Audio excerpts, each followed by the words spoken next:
தபசி ஐயா அவர்களுக்கு சி மணி நினைவாக கவிதை விருது வழங்கினாங்க.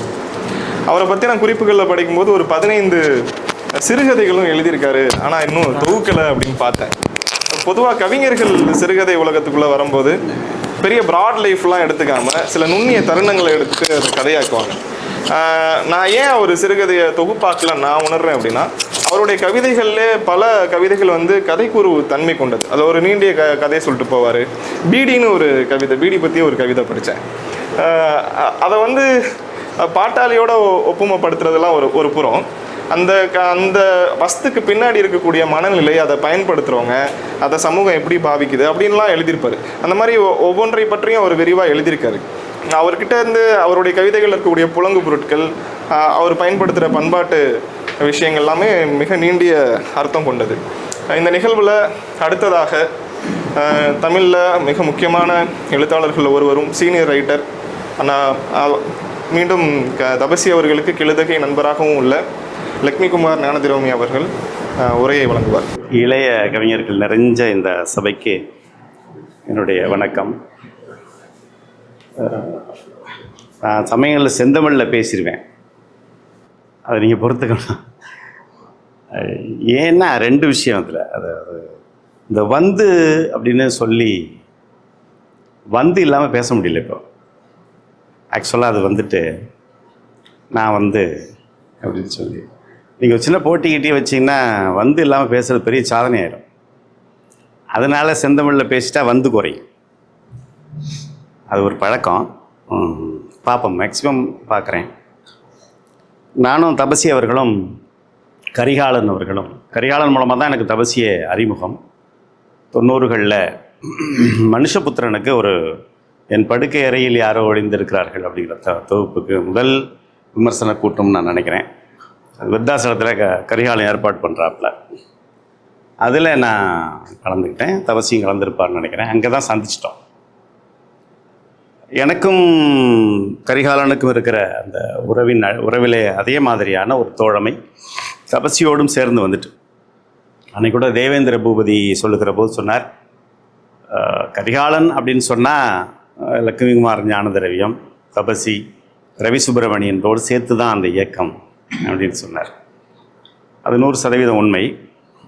இன்று மிகச்சிறந்த உயரத்திற்கு போயிருக்கிற கரிகாலன், அதையொட்டி அதே உயரத்திற்கு வந்திருக்கிற தபசி, இவர்கள் இருவருமே தொடர்ந்து இயங்கிக் கொண்டிருக்கிற ஆளுமைகள். என்னுடைய அன்பு தங்கை சு தமிழ்ச்செல்வி அப்படி தான், கரிகாலனுடைய மனைவி. அதில் நான் தான் சற்றே பின் அடைந்து விட்டேன். ஒரு 10 ஆண்டுகள் போல், கிட்டத்தட்ட 15 ஆண்டுகள் போல் நிறைய தீவிரமாக நான் எழுதவில்லை. இந்த பிழைப்பு சூழல் இதெல்லாம் அதுக்கு காரணமாக இருந்தது. ஆனால் தபசியோடு உரையாடி கொண்டிருப்பதும் தபசியினுடைய படைப்புகளை உடனுக்குடன் படித்து விடுவதும் வழக்கமாக இருந்தது. போலவே நாங்கள் 3 பேருமே அதை பேசிக்குவோம். ஒரு கட்டத்திற்கு பிறகு தபசி தமிழகத்திலேயே நான் சொன்னேன், பல மேடைகளில் சொல்லியிருக்கேன், கவிதை குறித்து இப்போ நான் கவிதை எழுதுவேன், அந்த கவிதை குறித்து அந்த கான்ஷியஸ் இருக்குமாங்கிறது இல்லை. அது எனக்கு அப்படிலாம் இல்லை.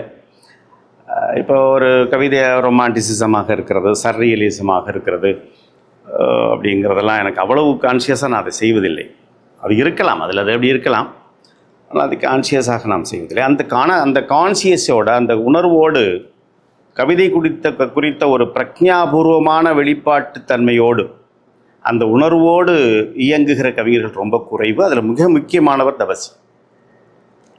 என்ன எழுதுகிறோம், நம்முடைய ஸ்டாண்ட் என்ன, நம்முடைய மொழி நடை இவ்வாறு இருக்கிறது, எளிமையாக இருக்கிறது. பழமலையிலிருந்து அது தொடங்கினது. இப்போ பழமலையினுடைய கவிதைகளிலே சிறுகதை பாங்கான அந்த கவிதைகள் தான் அப்படின்னு சொல்லுவாங்க. அதை ஒட்டி நான் வந்தேன். என்னை ஒட்டி கண்மணி குணசேகரன் இவர்களெல்லாம் வந்தார்கள். அதிலே சற்றே டிவேட்டாவி தபசி அவர்கள் அந்த மிக வெளிப்படையான படிமம், வலிந்து படிமத்தை தவிர்க்கிறதும் இல்லை, எடுத்துக்கிறதும் இல்லை, வலிந்து குறியீட்டை எடுத்துக்கிறதும் இல்லை, தவிர்க்கிறதும் இல்லை, ஒரு பிளைன் பொயட்ரி என்பதை முன்னெடுத்தார் ஒரு கட்டத்துக்கு பிறகு. அதிலே மிகப்பெரிய வெற்றியும் அடைந்தார்.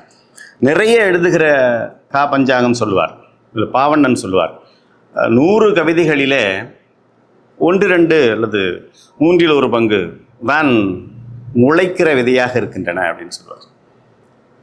அப்படி பார்த்தா நிறைய எழுதுகிறாரோ தபசி அப்படிலாம் தோணும். ஆனால் அவரும் 10 ஆண்டுகள் இடையில் எழுதாமல் இருந்தார். இந்த ரைட்டர்ஸ் பிளாக் அப்படின்னு சொல்லுவோம், பாரதிக்கு இருந்தது. அது மாதிரி இருந்தது. கவிதையை விட்டுட்டு விலகிடலாம் அப்படிங்கிற ஒரு சூழ்நிலை கூட இருந்தது. பெரிய வேணாமே என்ன பெருசா அப்படிங்கிற மாதிரிலாம் ஒரு எண்ணத்திற்கு வந்தார். அப்புறம் மறுபடியும் நான் சொன்னேன், அது சும்மா சொல்லுவீங்க, அப்புறம் அது உங்களை விட்டுட்டு போகாது, அது பிசாசு மாதிரி, உங்களை அது பிடிச்சிக்கும்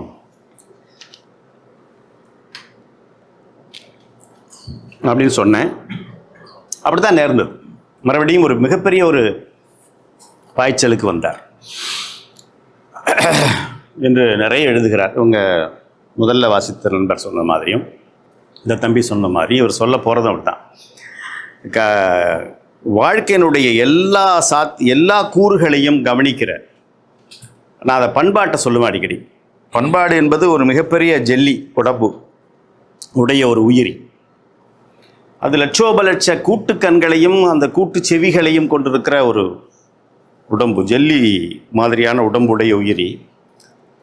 அது சில பிறழ்வுகளை அப்படியே விழுங்கிவிடும், எல்லா பிறழ்வுகளையும் விழுங்கிய செரித்து விடும். அது நடந்ததுக்கான சுவடே இல்லாமல் பண்ணிடும் கொஞ்சம் காலத்தில். அப்படி அது மாதிரி ஒரு கவிஞன் என்பவன் உன்னிப்பாக எல்லாவற்றையும் கவனிக்கிறவனாக, எல்லாவற்றிலும் கவிதைகளை கண்டுபிடிக்கிறவராக இருக்கிறார். அந்த அருவிகுதி ரொம்ப முக்கியம். அப்படியான ஒரு மனநிலை அவருக்கு இருக்கிறது. அது எப்படி தொடங்குகிறதுனா, நான் என்னுடைய 90களிலே என்னுடைய முதல் தொகுப்பு என்பதாக இருக்கிறது. அதில் நான் தெளிவாக சொல்லியிருக்கிறேன், தண்ணீரிலிருந்து துள்ளி வெளிப்பட்டு வந்தால்தான் நதியை பார்க்க முடியும். அந்த மீன் வெளியே வருகிற அந்த சில கணங்கள் தான் நதியை இது பார்க்கிறது. Water does not know what water is. அப்போ சமூகத்தினுடைய இயக்கத்திலே ஒரு அங்கமாக தானும் சேர்ந்து இயங்குகிற போது அவன் அந்த சமூகத்தை புரிந்து கொள்வதோ பார்ப்பதோ இல்லை. அப்போ கொஞ்சம் அப்துல் ரஹ்மான் சொல்கிற மாதிரி கொஞ்சம் ரிப்பேரு ஆகியிருக்கணும், கொஞ்சம் லூஸ் ஆகியிருக்கணும். அதை எதாவது சொஸ்தப்படுத்த முடியாதுன்னு இவர். அது மாதிரி கொஞ்சம் டிட்டாச்டு மனநிலை வந்த பிறகு தான் நடக்கிறது. அப்படி ஒரு டிட்டாச்டு மனநிலையோடு எல்லா விதமான அந்த வாழ்க்கை, தனக்கு வாய்த்த அந்த வாழ்க்கை முறை அப்படியே அதை உன்னிப்பாக விமர்சனபூர்வமாக கவனித்து அதை கவிதையாக்குகிற திறனை அவர் பெற்றிருக்கிறார். அண்மையில் அதிலே சாதனைகளும் புரிந்திருக்கிறார் என்று தான் சொல்ல முடியும். நான் நிறைய அவருடைய புத்தகங்கள் பூரா எனக்கு வந்துடும். எல்லா புத்தகங்களும் இருக்கின்றன, எங்கே இருக்குன்னான்னு தெரியல. அது நம்ம இந்த கஜா புயலில் எங்கள் வீடு ஓட்டு வீடு, அவர் நிறைய ஒரு 2000-3000 புத்தகங்கள் கூட தான் இருக்கும். எல்லாமே அப்படி கட்டி ஆயிடுச்சு. சுந்தரவடி வேலு இல்லை சிங்காரவேலர் அவருடைய வீட்டில் அப்படி அப்படி அவருடைய புத்தகங்கள் கட்டியாக போச்சு, கம்யூனிஸ்ட் கட்சி ஆஃபீஸ்லேருந்து தூக்கி போட்டாங்கன்னு சொல்லுவாங்க. அது மாதிரி ஆயிடுச்சு. மெடிக்கல் லீவ் போட்டுட்டு அதை காய வைக்கிறதுக்கு முயற்சி பண்ண முடியல. அதில் எங்கெங்கே மூட்டையாக கட்டிக்கிட்டி அங்கங்கே வச்சுருக்குறோம், அது தெரியல. இது மட்டும்தான் கிடச்சிச்சு. தம்பி சொன்னால் அவர் சொன்ன, டோனி சொன்ன எல்லா நூல்களையுமே எல்லா கவிதைகளையுமே நான் வாசித்திருக்கிறேன். தபசி என்கிற ஒரு கவிஞன், வெளிப்படைத்தன்மை கொண்ட ஒரு கவிஞன், தன்னுடைய வாழ்க்கையின் மீது எப்போதுமே ஒரு விசாரணை வைத்து கொண்டே இருக்கிற ஒரு கவிஞன், வாழுகிற காலத்தில் நாம் வாழுகிறோம் அப்படிங்கிறது தான் ரொம்ப பெருமையான ஒரு விஷயமா நான் கருதுகிறேன். என்னுடைய புரிதலில் கவிதை அப்படிங்கிறது ஒன்று தான். சங்க காலத்திலிருந்து பிறகு தொழிற்புணர்ச்சியால் ஏற்பட்டிருக்கிற நவீன காலம் என்று சொல்லப்படுகிற அந்த சிந்தனை மாற்றம், சமூகத்தில் ஒரு கண்டுபிடிப்பால் குழந்தை பருவம் என்பதே தொழிற்புரட்சியினுடைய விளைவு தான் அப்படின்னு சொல்லப்படுகிறது. அதுக்கு முன்னாடி குழந்தை பருவங்கிற மேட்டரே இல்லை. It is not find out. அது கண்டுபிடிக்கப்படவே இல்லை. அப்படி தொழிற்புரட்சியினுடைய விளைவாக அந்த நவீன காலம் என்று ஒன்று உருவாகிறது. கருவிகள் வருகின்றன, சிந்தனைகள் மாறுகின்றன. அப்போ த லீவ்ஸ் ஆஃப் கிராசஸ் அவர் எழுதுகிறார். Walt Whitman. பாரதி வசன கவிதைக்கு வருகிறான். இப்போ உள்ளே வரணும். எழுத்து, அசை, சீர், தலை, அடி, தொடை இதெல்லாம் கட்டுப்படுத்துதே, இது பண்ண முடியலையே. அதற்குள் பண்ணியிருக்கான். மாதம் மும்மாறி மழை பொழிந்தது, 3 போகம் விளைந்தது. என் காலத்திலே விளைஞ்சி 3 போகம் விளைந்தது. 6 மாதம் விவசாய வாழ்க்கை தொடர்புடையவர்கள் சும்மா தான் இருப்போம். வெறும் விழாக்கள் தான். அப்புறம் 6-7 மாதம் உழவு என்றால் பிறகு விழாக்கள் தான். இப்போ அதை கொண்டாடுவது, சேமிப்பது, கொண்டாடுவது, அப்படி ஒரு வாழ்க்கையில் அதெல்லாம் இருந்திருக்கும். அவைகளை எல்லாம் வைத்து கொண்டு ஒரு பிரமாதமான கவிதையை சொல்ல முடிந்தது அப்படின்னா, நுண்ணிய நூல்வள கற்பினும் மற்றும் தன் உண்மை அறிவே மிகும் அப்படின்னு ஒரு ஃபைண்டிங்கை, ஒரு காணுதலை கொடுக்க முடிஞ்சிச்சு அதுக்குள்ள, அந்த ஃப்ரேம்குள்ளே. ஆனால் அதுக்கப்புறம் தேவையில்லை தானே, அது ஒரு பெரிய ஒரு கம்பல்ஷனாக இருக்கே என்கிற சிந்தனையினுடைய வெளிப்பாடு தான் அதிலிருந்து வெளியே வருகிறது. மரபிலிருந்து, மரபு இலக்கண கூறுகள்லேருந்து வெளியே வருகிறது கவிதை. அது தன்னைத்தானே விடுவித்துக் கொள்கிறது. ஒரு நல்ல கவிதை தன்னைத்தானே கவிஞன் மூலமாக எழுதி கொள்கிறது அப்படின்னு ஐராவத மகாதேவன் சொல்லுவார். அது மாதிரி அது வெளியே வருகிறது. அதை வால்ட் விட்மன் எடுக்காட்டி இன்னொருத்தர் எடுத்திருப்பான். அதை பாரதி செய்யாட்டி போனால் இன்னொருத்தர் செஞ்சிருப்பார். அடுத்த 10 ஆண்டுகள் இன்னொருத்தர் செஞ்சிருப்பார். நான் பிச்சமூர்த்தி எடுக்கல, இன்னொருத்தர் எடுத்திருப்பார். இப்போ இடதுசாரி இயக்கங்கள், வானம்பாடி போன்ற இயக்கங்கள், அந்த கசடதபர இது மாதிரியான இந்த இயக்கங்கள் எல்லாம் மணிக்கொடி காலம் என்று வருகிறது. இப்படியான இந்த இயக்கங்கள் மூலமாக அது அடுத்த நிலையை அடைகிறது. அதில் மேத்தாவினுடைய கவிதைகள், வைரமுத்து வரைக்கும், அப்துல் ரஹ்மான் கவிதைகள், அப்போவெல்லாம் நாங்கள் இளைஞர்கள், பெரிய ஒரு மாற்றத்தை இது நிகழ்த்தியது. அப்போதும் ரொம்ப எச்சரிக்கையாக சொல்லப்பட்டது. உரையிலிருந்து வெளியே எடுத்தாச்சு, வாழ் துருப்பிடிச்சு போயிட போது, மடக்கி மடக்கி எழுதுனா மகாகவி ஆயிட முடியுமா அப்படிங்கிற விமர்சனம் இன்னைக்கு இருக்க மாதிரி அன்னைக்கு இருந்தது. அப்போது எது கவிதைங்கிறத தமிழ் சமூகம் ஓரளவு கண்டுகொண்டது. வெளியே வந்தாலும் தமிழ் சமூகம் அதன் பிறகு நவீன கவிதை என்று அழைக்கப்படுகிற அடுத்த வடிவத்திற்கு அது வருகிறது. அந்த அடுத்த வடிவத்திலே அது படிமத்தையும் குறியீட்டையும் மற்ற கூறுகளையும் அது தன்னகத்தை கொண்டு ஒரு மெரிய செழுமையை 90களிலே பெறுகிறது. ஒரு உருவ மாற்றம் நிகழ்கிறது. அப்போதுதான் நாங்கள் எழுத வர்றோம். அதன் பிறகு அது பின்னை நவீனத்துவம், பின்னை காலனியம் என்று வருகிறது. அதுவும் ஒரு சிந்தனை மாற்றம் தான். பட் இதெல்லாம் விடுதலை பிரிக்க முடியாதுன்னு மார்க்ஸ் சொன்னார். It can be fragmented. விடுதலை என்பது ஒன்று தான்.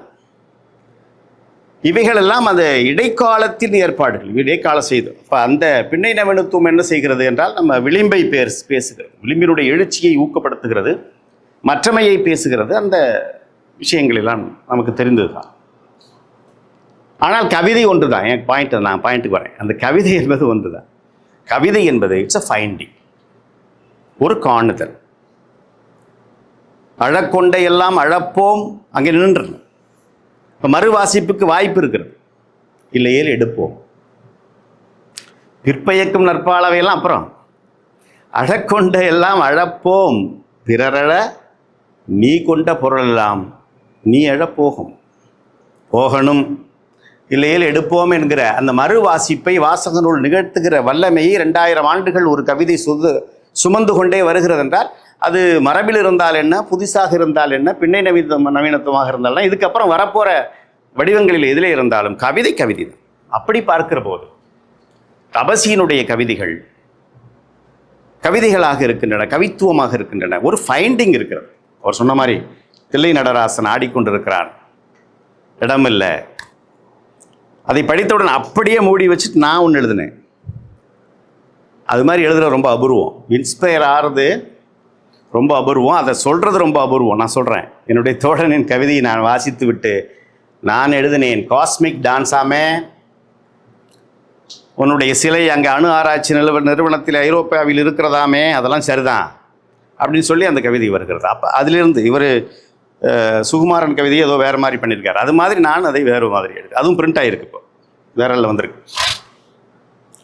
இப்போ ஒரு கவிஞன் எல்லாவற்றையும் பார்க்கிற போது, அதை பகடி செய்கிற போது, முக்கியமாக சுய எல்லல் தான் படைப்பினுடைய மிகப்பெரிய பலம், மிகப்பெரிய நேர்மை. சுய எல்லல் இருக்கணும். அந்த சுய எழலோடு கூடிய பகடி, சமூகத்தை பார்த்து பகடி, எல்லாவற்றையும் பகடி செய்கிற போதே ஒரு தத்துவார்த்த பார்வையும், ஒரு அரசியல் பார்வையும், ஒரு அரசியல் விமர்சனமும் கொண்டதாக தபசியின் கவிதைகள் இருக்கின்றன. அதற்கு 100 நான் சொன்னேன், என்ன பேசுறது, எல்லாத்துலேயும் பேசலாம் போல இருக்கு அப்படின்னு சொன்னேன். நிறைய விஷயங்களை நாம் சொல்லலாம். நடராஜனுக்கு ஆடுவதற்கா இடமில்லை, தில்லையில் போய் ஏன் ஆட வேண்டும், கனக சபை என்கிறார்கள், ரொம்ப காஸ்ட்லி, கோர்ட்டில் இருக்குது, எங்கள் சபையா உங்கள் சபையா? காளியோடு போட்டி என்கிறார்கள், கதைகள் நிறைய, ஆட்டத்தின் உட்பொருள் அறியவில்லை யாரும், சிதம்பரம் என்றாலே சிக்கல் தான். இருக்கிறார் பாருங்க, சிதம்பரம் என்றாலே சிக்கல் தான். நடராஜன் ஆடுவது ஒரு புறம் இருக்கட்டும், யார் யாரோ ஆடுகிறார்கள். நான் ஒரு முறை எழுதினேன், உச்சியில் இருப்பவன்கள் தூர போய் விடுகிறது. நாங்கள் எழுதுகிறோம், நீங்கள் தொகுக்குறீங்க. டோனியோ அவரோ ஜோசஃபோ யாரோ தொகுக்குறாங்கன்னு வச்சு எங்களை விட்டுறீங்க. ஏன்? புறநானூற்றிலே 400 பாடல்கள் தான் இருக்கிறோம்னு என்ன விதி? தமிழகத்திலே அதே காலகட்டத்தில் 400 புறப்பாடல்கள் மட்டும்தான் எழுதப்பட்டனவா? அகநானூற்றிலே அப்படித்தான் எழுதப்பட்டனவா? இப்போ கொங்குதேர் வாழ்க்கையில் லக்குமி குமாரன் ஞானதிரவியம் இல்லையே, ஏன்? It has a politics, it has a micro politics. இப்போ அது அந்த அந்த தேர்வு புரிகிறதல்லவா? உச்சியில் இருப்பவன்கள் தூர போய் விழுகிறது, சரக்கென்று இறங்குகிறதா, விழாவில் செருகுகிற கத்தி போல இறங்கும். ஒரு வரி, யார் யாரோ ஆடுகிறார்கள். அந்த ஆட்டம் நேர்மையானதாகவும் கண்ணியமாகவும் இல்லை, அந்த டிரான்ஸ்பரன்சி இல்லை என்பதை போகிற போக்கில் எளிமையாக இருக்கிறது என்பதற்காக அதை அவரே சொல்கிறார் பல இடங்களில். நான் முட்டாள்களுக்கு எழுதுவதில்லை, நான் அறிவாளிகளுக்கு எழுதுகிறேன், எனவே எளிமையாக எழுதுகிறேன் அப்படின்னு சொல்கிறார். இப்போ எளிமை என்பதற்காக அதை மறுப்பதற்கு இல்லை. எளிமை என்பது எளிமை, யூனிவர்ஸே மிக எளிமையானது, வாழ்க்கை ரொம்ப எளிமையானது, அன்பு மிக எளிமையானது, வாழ்க்கை உறவுகள் மிக எளிமையானது, எல்லாமே எளிமையானது தான். இப்போ அது கவிதையும் எளிமையாக இருக்கிறது, அவரோட கவிதை மிக எளிமையாக இருக்கிறது. வாழ்க்கைக்கும் சரி கவிதைக்கும் சரி 2 விதமான பர்பஸ் இருக்கிறதா நான் நினைக்கிறேன். கவிதைனா அது எல்லா படைப்புகளுக்கும் நீங்கள் புரிஞ்சுக்கலாம். ஒன்று இன்வேர்ட் லிசனிங், இன்வேர்டாக பார்க்குறது. அப்படி அகமாக பார்க்கிற போது யூனிவர்ஸையும் சேர்த்து பார்க்குறது. பேரண்டத்தையும் நான் யார், ஞாலங்கள் யார், என் உள்ளம் யார், என்னை யார் அறிவார் என்று மாணிக்கவாசகர் சொல்லுகிறார். அந்த பார்வை வெட்ட வெட்ட வெளிதனில் வெறும்பாழாய் நின்றதை இட்டமாய் பார்ப்பாயடி அப்படின்னு குதம்பை சித்தர் சொல்றார். அந்த நுண்மை, அந்த நுண்மையில் நுண்மையாக போகுதல், அது ஒரு நிலை. இன்னொரு நிலை புறநிலை. எந்திரிச்சு உட்காந்து ஜங்ஷனில் தான் இருக்கோம் நம்ம. அப்பா ஆமாம், அவர் வீடு திருவெரும்பூரில் இருக்கு. திரு எறும்பூருக்கு ஒரு பயணச்சீட்டு தாருங்கள் ஐயா அப்படின்னு கேட்டுருவார் அவரு. டவுன் பஸ்ஸில் ஏறி உட்காந்து, நான் கவிஞன், தமிழ் கவிஞன், திரு எறும்பூருக்கு, எறும்பீஸ்வரர் இருக்கிற இடம் அது, திரு எறும்பூருக்கு ஒரு பயணச்சீட்டு தாருங்கள் ஐயா. முடிச்சிடலாமா டோனி? அப்படி கேட்ட முடியாதுல்ல, அவரை கேட்ட முடியாது. It has a politics. அதில் ஒரு சாரி இருக்கட்டும், அப்புறம் எடுத்துக்கலாம். தம்பி அப்படி அதை பார்க்கிற போது, பேரண்டத்தை வியக்கிற போது, அதனுடைய கூறாக நாம் இருக்கிறோம் என்று வியக்கிற போது, அப்படி ஒரு அகப்பார்வை இருக்கிற போது, அதே நேரத்தில் தன்னுடைய புறச்சூழல் நாறுகிற சாக்கடை, பிறன்மனை நோக்கா பேராண்மை என்று பேசப்படுகிறது. உண்மையிலேயே டாஸ்மாக்கு போவாதான் சரியான ஆம்பளை. ஆண் குடித்தால் பழக்கம், பெண் குடித்தால் ஒழுக்கம். அதில் யோசனை பண்ணி பாருங்க. எல்லாரும் குவார்டர் வாங்கிட்டு போய் அத்தைக்கும் ஒய்ஃபுக்கும் தங்கச்சிக்கும் ஊற்றி கொடுத்துட்டு சாப்பிட்டா அப்படி இருக்கும்? திடுக்கிடும்ல, அப்படி சமூகமே திடுக்கிடும். நான் ஒரு கவிதையில் சொல்லியிருக்கேன், ஒரு ஷார்ட் ஸ்டோரியிலையும் சொல்லியிருக்கேன். திடீர்னு ஒரு ஃபோன் போகுது சிங்கப்பூருக்கு. எங்கள் ஊரில் நிறைய சிங்கப்பூர் போவான். கிழக்கு கடற்கரை சாலை முழுவதுமே பொருள்வையின் பிரிவு என்பது தமிழ் வாழ்முறையின் மீது திணிக்கப்பட்ட வன்முறை என்று நான் 90களில் எழுதினேன். பொருள்வையின் பிரிவு பற்றி நம்ம சங்க இலக்கியங்கள்லாம் பேசுது. வான் தரு இயற்கை வழி பூட்டினையோ வானூருவில் மனம் பூட்டினையோ அப்படின்னு அப்படியே கொன்றை பூர்த்த பிறகு கார்காலத்திலே தலைவன் வருகிறான் தேரிலே, மனைவியை பார்க்க, காதலியை பார்க்க. அதெல்லாம் சரிதான், பிரிஞ்சிருந்தாலும் தெரியும் அந்த வழி. ஒன்றின் கூறாடை உடுப்பவரே ஆயினும் ஒன்றினார் வாழ்க்கையே வாழ்க்கை அப்படின்னு குறுந்தகை சொல்லுது. 2 பேரும் ஒன்றா இருக்கணும் வாழ்க்கையில். 20 வருஷம் அவர் சிங்கப்பூரில் இருப்பார், இந்த அம்மா கற்போடு இருக்கணும். அது மட்டும் இல்லை, ரேஷன் கல்லில் நிற்கிறதுலேருந்து பிள்ளைய கான்வெண்ட்டில் அழைச்சிட்டு போய் மாமனார் மாமியாரை கரையேற்றி எல்லா நாத்தனாருக்கெல்லாம் பண்ணி முடிச்சு கிளவி ஆனதுக்கப்புறம் அந்த அளவு வருவான் வாழ. ஆக்சுவலாக சாக வரான் அவன். அப்போ அந்த வாழ்முறை, அதில் இருக்கிற ஒரு அரசியல், இவற்றையெல்லாம் பார்க்க வேண்டியிருக்கிறது, பதிவு செய்ய வேண்டியிருக்கிறது, சொல்ல வேண்டியிருக்கிறது. ஒரு உண்மையை திறந்து காட்டியவன் அப்படிங்கிற ஒரு அக விழிப்பு தொடர்பான ஒரு கவிதை இருக்கு. ஆனால் முதல்ல சொன்ன மாதிரி தான் தபசி கவிதை என்பது ரொம்ப எளிமையாக இருக்கும். ஒரு பந்தா இல்லாமல் ஒரு ஃபார்ச்சுனர் காரில் அது வராது. ஒரு மொட்டன்னு வேட்டி கட்டிட்டு வராது. முன்னாடி 2 பிஏ 2 பிஏலாம் வரமாட்டாங்க. அது சும்மா சிம்பிளாக டவுன் பஸ் ஏறி பக்கத்தில் ஒரு டீ குடிச்சிட்டு வந்து நிற்கும். குறிப்பிட்ட இடத்தில் குறிப்பிட்ட நேரத்தில் உண்மை அனைவருக்கும் காட்டப்படும் என்றான். மக்கள் குவிந்தனர். திரை ஒன்று இருந்தது, விலக்கி காட்டினார். சிலர் இதுதான் என்றனர். சிலர் எட்டி பார்த்துவிட்டு என்ன ஒன்றுமே தெரியவில்லையே என்றனர். சிலர் ஏதும் புரியாமல் கலைந்து சென்றனர். திரையை மூடிவிட்டான். ஒருவர் கேட்டார், ஏன் எப்போதும் திறந்திருந்தால் என்ன? அதற்கு அவன் பதில், இல்லை, திரை விலகும் போதுதான் உண்மை தெரியும். அவன் சொல்வது உண்மையாகத்தான் இருக்க வேண்டும். எத்தனை திரைகள் இருக்கின்றன. முக்கியமாக கவிஞராக வருகிறவர்கள், படைப்பாளியாக வருகிறவர்கள் பல திரைகளை விலக்க வேண்டியிருக்கிறது. சாதி, மதம், இன்னும் பிற மேலாண்மை சார்ந்த எல்லா திரைகளையும் விலக்க வேண்டியிருக்கிறது. இன்னும் ஜே கிருஷ்ணமூர்த்தி போன்றவரிடம் போனீர்கள் என்றால் நம்முடைய நாலேஜ் என்பதே திரை என்று சொல்லுகிறவர்களும் இருக்கிறார்கள். அது ஒரு பார்வை. இப்படி இல்லை, திரை விலகும்போது தான் உண்மை தெரியும் என்று சொல்லி நிறுத்துகிறார். இப்படி எளிமையாக இருந்தாலும், நிறைய செட்டையராக இருந்தாலும், பகடி செய்து கொண்டே போனாலும், நூற்றுக்கணக்கான கவிதைகளிலே அவர் நிறைய விழிப்பை ஏற்படுத்துகிறார். சாதாரணமாக நிறைய குறிச்சிட்டு வந்திருக்கேன். சரி, எப்படி இருக்கிற போது அண்மையில் ஒரு அருமையான கவிதையை பார்த்தேன். நம்ம ஒரு பேர் உங்களுக்கு நான் சொன்னால் தெரியும். அதாவது, ஏகலைவா, அம்பரா தூணியையும் அம்பையும் வீசி எறிந்து விட்டு வா, கணிப்பொறி இயக்குவதற்கு கட்டை விரல் தேவையில்லை. யார் ஒரு டக்குன்னு மறந்து போச்சு. அப்போ அண்மையில் ஃபேஸ்புக்கில் பார்த்தேன். அதுபோல் வறுப்படு அந்த இந்த மாதிரி வார்த்தைகள், இது மாதிரி அறிவிப்புகள் போன்று தெரிவை கவிதை தானா அப்படிங்கிற கேள்வி அது இருக்குது. நிறைய நீண்ட காலமாக அது இருக்கிறது. ஆனால் அந்த நிலை நீடிக்கிற வரை இந்த சொற்களும் இருந்து கொண்டே இருக்கும். அது கவிதை தான், அது கவிதையாகத்தான் இருக்கும். நாளும் கிழமையும் நலிந்தோர்க்கில்லை, ஞாயிற்றுக்கிழமையும் பெண்களுக்கில்லை. ஒரு இசையோடு வருகிறதுங்கிறதுக்காக மறுத்தர முடியாது. நீங்கள் உண்டா இல்லையா? ஞாயிற்றுக்கிழமை பெண்களுக்கு இருக்கா என்ன? இல்லவே இல்லை. இப்போ அது மாதிரியான அரசியல் பார்வைகளும் இருக்கின்றன.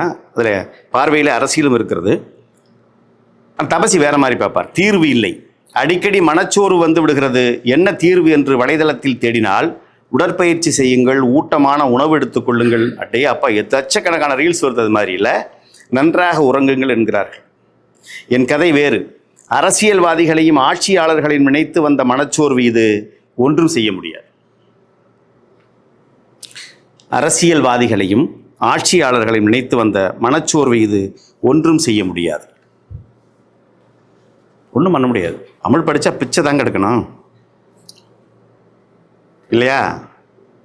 தமிழ் படித்தா பிச்சை தான் எடுக்கணும். இப்போ என்ன செய்வது? கவிஞன் என்ன செய்வது? அவனால் செய்ய முடிந்தது ஒரு விதையை ஊன்றுவது. அது சக்தி வாய்ந்த விதையாக, ஒரு சிஸ்ட்ன்னு சொல்வேன், CYST, ஒரு ஃபங்கஸினுடைய சிஸ்ட். கிட்டத்தட்ட 200-300 டிகிரி சென்டிகிரேட்டில் கொல்லாது, சாகாது. ஒரு 1000 வருஷம் இருக்கும். அப்படி அந்த விதை நூற்றாண்டுகளை துளைத்து வந்து முளைக்கும். அவைகள் தான் கவிதைகளாக நிற்கும். எனவே அப்படி ஒரு சமூகத்தில் ஒரு உயர் பதவியில் இருக்கிற ஒரு மனிதர் ஒரு நவீன வாழ்க்கையில் நவீன யுகத்தில் நவீன கருவிகளோடும் நவீன மனிதர்களோடும் புழங்குகிற ஒரு நபர், மிக உயர்ந்த அதிகார பதவியில் இருக்கிற ஒரு நபர் அரசியல் பேச வேண்டும், அரசியல் பார்வையோடு இருக்க வேண்டும் என்றால் இதைத்தான் செய்ய முடியும். ஒரு கவிஞன் மேக்சிமம் செய்ய வேண்டியது இதான் செய்ய முடியும். இதுக்கு மேலே என்ன செய்ய முடியும்? அதை அவர் செய்திருக்கிறார். தன்னுடைய மனசாட்சிக்கு விரோதம் இல்லாமல் தன்னுடைய பார்வையை அவர் பதிவு செய்து கொண்டே வருகிறார். கதையின் லட்சணம், அந்த காலத்து கதைகளெல்லாம் இப்படி தொடங்கும். ஒரு நாடு இருந்தது, அதை ஒரு ராஜா ஆட்சி செய்தார் என்று. இந்த காலத்தில் கதைகள் உள்ளன, பெரிய மாற்றம் ஒன்றுமில்லை. ஒரு நாடு இருக்கிறது, அதை ஒருவர் ஆட்சி செய்கிறார், அந்த நாட்டில் ஒரே வரி, ஒரே தேர்வு, ஒரே சட்டம் என்று போகிறது கதை. தெரியுது உங்களுக்கு? ரொம்ப போகக்கூடாது. தெரியுதுல உங்களுக்கு? தெரிஞ்சுதான் எழுதிருக்கீங்க. IMFL என்றால் ஊருக்கே தெரியும், கரக்கம். IMFP கேள்விப்பட்டிருக்கீங்களா? Indian mat foreign poetry. இதுவும் கிட்டத்தட்ட வெளிநாட்டு சரக்கு தான், போதைக்கு பஞ்சமில்லை. இந்த அப்போ என்ன வேணும்னா ஐடென்டிட்டி வேணும். அதாவது தன்னுடைய வாழ்க்கைக்கு கவிஞர் விசுவாசமானவராக இருக்க வேண்டும். தன்னுடைய வாழ்க்கையிலிருந்து அந்த கவிதையை அவர் கண்டெடுக்க வேண்டும், உருவாக்க வேண்டாம். ஒரு கவிதை உருவாக்கப்படுவதில்லை, ஒரு கவிதை கண்டெடுக்கப்படுகிறது. இப்போ நான் ஒரு கவிதை இருந்தேன், வீட்டில் லஞ்ச் பாக்ஸ் எடுத்து வைக்கிறேன் என் ஒய்ஃபு. அதுக்கு ஒரு பை வச்சுருப்பா. அந்த பை ஒரு வாரம் கழிச்சு 15 நாள் கழிச்சு தான் துவைப்போம். அதில் சாம்பார் இருக்கும், உள்ளே கசிஞ்சிருக்கும், சட்னி கசிஞ்சிருக்கும். அதை சாப்பிட என்ன எறும்பு வரும். இப்போ ஆஃபீஸுக்கு எறும்பு வந்துருச்சு, சுள்ளெறும்பு. சுள்ளெறும்புனா சின்ன எறும்பு. புது இடம், ஏசி, எறும்பு வெளியே வருது. நாங்களாக இருந்தால் முகாம்களில் அடைப்போம். நாங்களாக இருந்தால் கொலை செய்வோம். நாங்களாக இருந்தால் விசாரிப்போம். நாங்களாக இருந்தால் சில சமயங்களில் தண்டனைகள்லாம் வழங்குவோம். நாங்களாக இருந்தால் விலங்கிட்டு ஃப்ளைட் ஏற்றுவோம். நாங்களாக இருந்தால் இன்னது பண்ணுவோம், இப்படி பண்ணுவோம், வந்துட்டே இருக்கும். என்ன செய்வாய் சிற்றெரும்பே நீ என்று அந்த கவிதையை நான் எழுதியிருப்பேன். அந்த அந்த அந்த பார்வை அது மாதிரி நூற்றுக்கணக்கான கவிதை எழுதியிருக்கார். நூற்றுக்கணக்கான கவிதை. ஒரு காட்சியே படிமமாக மாறிவிடுகிறது. காட்சிக்குள் படிமம் கொண்டு வருவது, காட்சிக்குள் குறியீட்டை கொண்டு வருவது என்பது வேறு. கொண்டு வருவது என்பது சொல்லே தப்பு, அது தானாக அமையும். இவர் சொல்லுவார், சுரதா, கவிதையில் ஓமை எப்படி வரணும்? தோசையில் விழுகிற குழி மாதிரி விழணும். Spontaneous. It is not determined, it is not planned. தோசையில் குழி விழும் பார்த்துருக்கீங்களா? நம்ம தோசை ஊற்ற மாட்டோமா? நான் ஊற்றிருக்கேன். அது மாதிரி விழும். அதெல்லாம் அப்படி திட்டமிடாமலே அப்படி நுண்ணிய பார்வையோடு இந்த வாழ்க்கை அலசுகிற ஒரு மகத்தான கவிஞர். எனக்கு ரொம்ப மகிழ்ச்சி, இந்த இளைஞர்கள் கண்டுபிடிச்சிருக்கீங்க. தபசியினுடைய கவிதைகள் குறித்து எழுதுங்கண்ணே மனைவியோடு சொல்லிக்கிட்டே இருக்காரு ஹரி. இப்போ நீ எழுதலைன்னா யாருன்னு எழுதுறது? முந்தின நாள் கூட திட்டினாப்ல என்ன. நான் பெரிய சோம்பேறி, எனக்கு தோணுனா தான் எழுதணும். எனக்கு வேறு இந்த சிக்கல் இருக்குது. யாரோ ஒருத்தங்க சொன்னாங்க, இந்த மேஜையும் ஒரு சினிமா இயக்குனர் தான், மாரி செல்வராஜ் யார் மாதிரி யாரோ ஒருத்தர், அது இந்த மேஜையும் இந்த கணிப்பொறியும் வருவதற்கு எனக்கு 2000 ஆண்டுகள் ஆயிட்டு. என் மேஜையில் ஒரு கணிப்பொறியும் ஒரு பேனாவையும் வர்றதுக்கு, நான் உட்காந்து இப்படி கம்ஃபர்ட்டாக எழுதுறதுக்கு 2000 வருஷம் ஆகிருக்கு அப்படின்னா, அது மாதிரி எனக்கு இன்னும் வரல, என் மேஜை கிடைக்கல எனக்கு. அத்வைதம் என்பது, சிலர் கனவுக்காக வாழ்க்கையை பணயம் வைப்பார்கள், சிலர் வாழ்க்கைக்காக கனவை பணயம் வைப்பார்கள். ரெண்டும் நடந்து போச்சு. சிலருக்கு வாழ்க்கை கனவு எல்லாம் ஒன்றுதான், வாழ்க்கை கனவு எல்லாம் ஒன்றுதான். உண்ண உணவு வேண்டும் அவர்களுக்கு, உடுக்க உடை வேண்டும், படுக்க பாய் வேண்டும். அத்வைதம் அப்புறம்தான். யுனிக் தத்துவியலாளர்கள் கிரேக்கத்தில் கிமு 600 சொல்லிட்டாங்க, ஒன்றுதான் நீங்களும் நானுமா ஆகியிருக்கிறோம். ஒரு நதியில் ஹெராக்ளிட்டஸ் இருமுறை குளிக்க முடியாது. ஒரு நதியில் இருமுறை குளிக்க முடியாது. அந்த நேரத்தில் தான் பௌத்தம் இருக்கிறது. இங்கே புத்தர் தோன்றுறாரு. அதுக்கப்புறம் 7ஆம் நூற்றாண்டில் தான் ஆதிசங்கரர் வர்றாரு அத்வைதம் சொல்வதற்கு. இப்போ இட் ஹஸ் பீன் டோல்டு, அதை கண்டுபிடிச்சாச்சு. ஆனால் அதை சொல்லியே ஏமாற்றக்கூடாது. சோறு, பசி, கொடுமை, வறுமை. ஒரு நாட்டுக்கு போகிறாரு, ஒரு 12 வயசு சிறுமி கட்டி பிடிக்கிறா.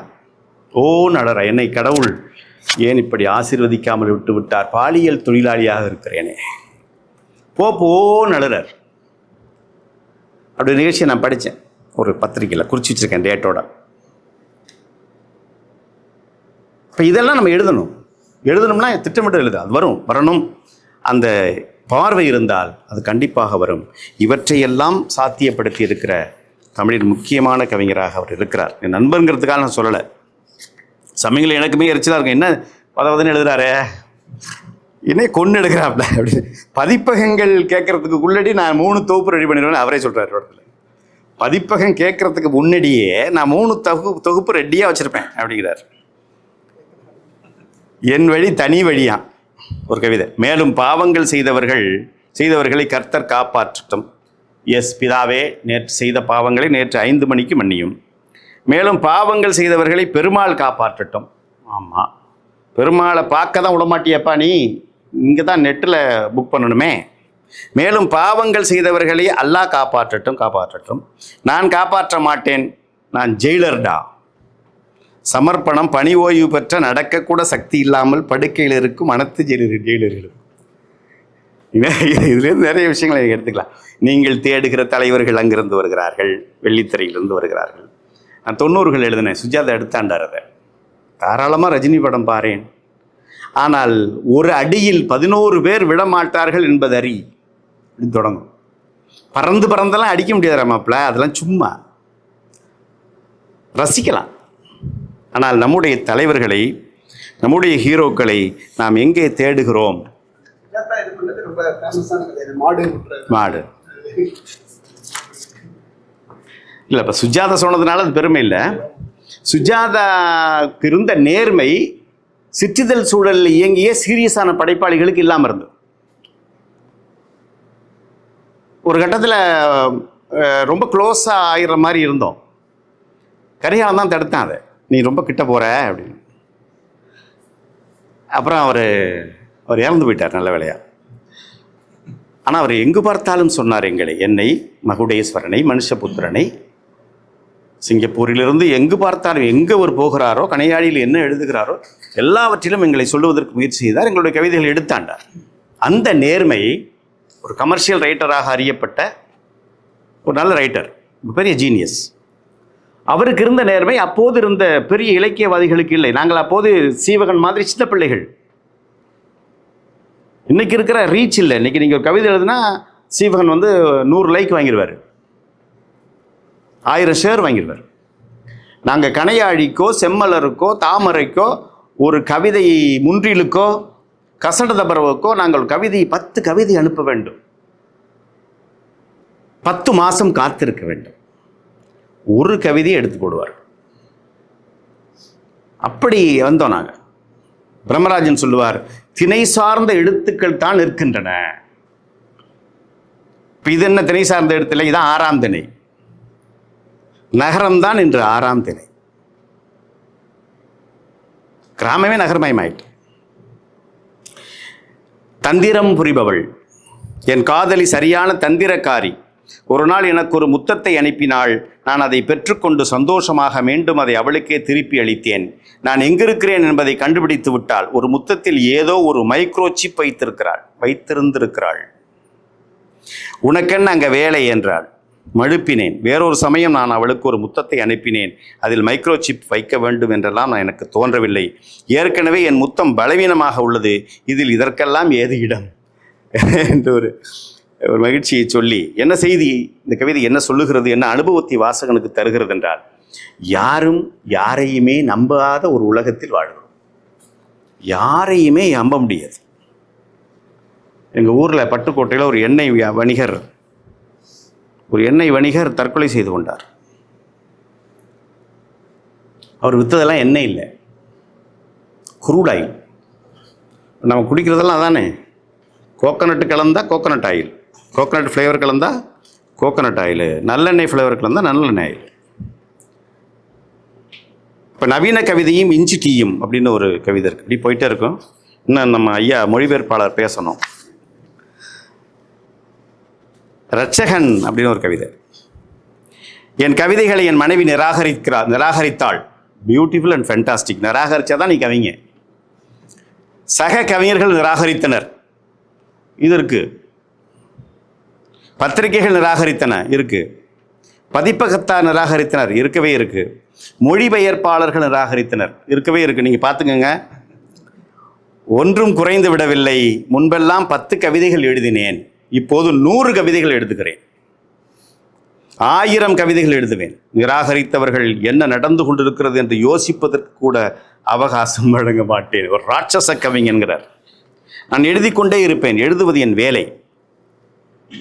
அதற்கு ஒரு அங்கீகாரம் தேடுவேன். நானும் தபசியும் கரிகாலன் போன்றவர்களும் ஒருபோதும் போட்டிக்காக கவிதைகள் எழுதியதில்லை, அனுப்பியதில்லை. இந்த சபையில் நான் பதிவு செய்ய விரும்புகிறேன். சின்ன வயதாக சீவகனாக இருந்த போதே நாங்கள் அனுப்பியதில்லை. நீங்கள் தெரிவு செய்து தான் கொடுக்கணும். SRM அவார்டு கிடச்சிச்சு எனக்கு, அவங்க தெரிவு செய்து கொடுத்தாங்க. நான் அனுப்பின நூல் பதிப்பகம் தான் அனுப்பிடுச்சு. அந்த அங்கீகாரத்திற்கு நாம் இல்லை. இது ஒரு தற்கொலை படை. கவிஞர் என்பவர் தற்கொலை படையின் உறுப்பினர். என்னென்ன லாஸ் 90s எழுத வந்த நாங்கள் அசல் கவிஞர்களாக இருந்தோம். என்னென்ன லாஸ்? பொண்ணு கொடுக்க மாட்டாங்க, பிஸ்னஸ் பண்ண முடியாது. எத்தனையோ lakhs loss. A big businessman is a big ராஸ்கல்னு சொல்கிறது போய் உட்காந்துட்டு அவன் அந்த விலை கொடுப்பான், அவன் போச்சிலிடுவான். அப்புறம் போய் எங்கேயே செல்ஃப் ஃபைனான்சிங்கில் மாட்டினோம். அவர் சொன்னார்ல, வாழ்க்கைக்காக லட்சியத்தை விட்டோம், லட்சியத்திற்காக எல்லாத்தையும் விட்டோம். ஆனால் ஒன்று பண்ணிட்டோம், கவிதையை சிக்கன பிடித்து கொண்டோம். இனி எங்கு எழுந்து அருளுவது இனியே. இந்த ராமலிங்கர் கேட்டதுமா மாதிரி ராமலிங்க சுவாமி மணிகோ சார் கேட்டது மாதிரி பிடிச்சிக்கிட்டோம் கவிதையை. அப்படி ஒரு வாழ்க்கையை அவர் வாழ்ந்திருக்கிறார். மிகச் செம்மாந்த ஒரு வாழ்க்கை. அதிலே தமிழுக்கு செய்யக்கூடிய பங்களிப்பு என்று அவர் கான்சியஸாக செய்யவில்லை. அவர் பாட்டுக்கு சொன்னது மாதிரி ஒரு மின்மினி எப்படி தன்னை அறியாது லியூமினசன்ட் செல்ஸ் மூலமாக இரவிலேயே ஒளி கொடுத்து கொண்டே போகிறதோ, அப்படி டீயை உள்ளே கொடுக்கலாம், நீங்கள் நம்ம குடிச்சிக்கிட்டே பேசலாம். அப்படி நாம் அவர் தன்னை அறியாமல் அப்படி செஞ்சுட்டே இருக்கார்.